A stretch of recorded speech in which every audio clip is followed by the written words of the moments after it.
When I think about a cult or a cultic group, what exactly comes into my mind? Well, for starters, you may want to think about things like deception, distortion, deviation, diversion, denial. That when we think about a cult or a cultic group, we are thinking about that group that denies or distorts. We are thinking about something that deviates from the original. In terms of religious groups, we might think about a group that deviates from an original group, or that stands for teachings or behaviors or practices that divert from what was originally believed by the mother group. One cannot appreciate the subject of cults well unless they go back to the Bible, to the scriptures, where it all begins from. In the Garden of Eden, where the serpent distorts God's truth as had been revealed to Adam and Eve, and makes them believe something different from what God has said, and eventually the battle between truth and deception has been an ongoing one. Did you know, by the way, that for instance, when you come to the New Testament, every book of the New Testament addresses the subject of false teachings except the book of Philemon. For instance, you go to Jude's letter and you find Jude making a call for believers to contend for the faith. And why? In verse 4 he says that for certain men whose condemnation was written about long ago have secretly slipped in among you. What do? They pervert God's grace. They deny Jesus Christ as their Savior and Lord. Distortions of who Jesus is, perversion of God's grace. You come to 2 Corinthians, for instance, chapter 11 from verses 1 and 3. The Apostle Paul expresses concern for the Corinthian believers who lack discernment.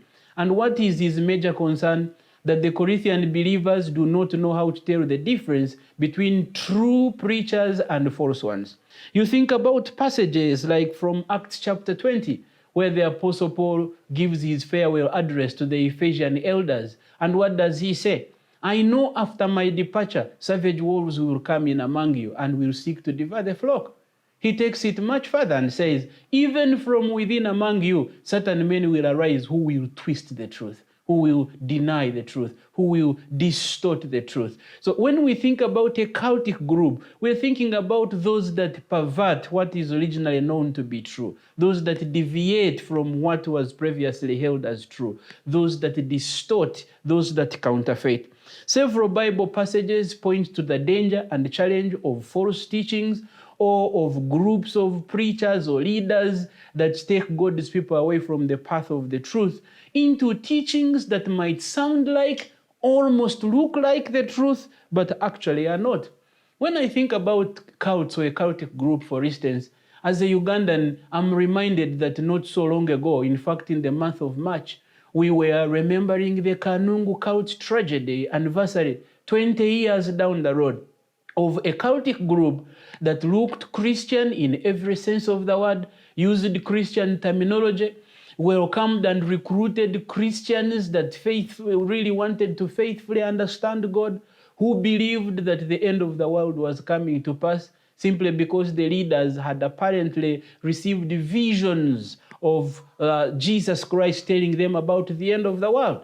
But what they did not know is that while they believed things that sounded Christian, almost looked Christian, they were actually distorted versions of the truth. And what was the end result? Unfortunately, these people were eventually either killed in different ways or even burnt into a fire that claimed close to 500 people, bringing the total of the dead people close to 1,000. People who innocently thought they had found the truth, but had believed something that closely looked like the truth, but actually was not.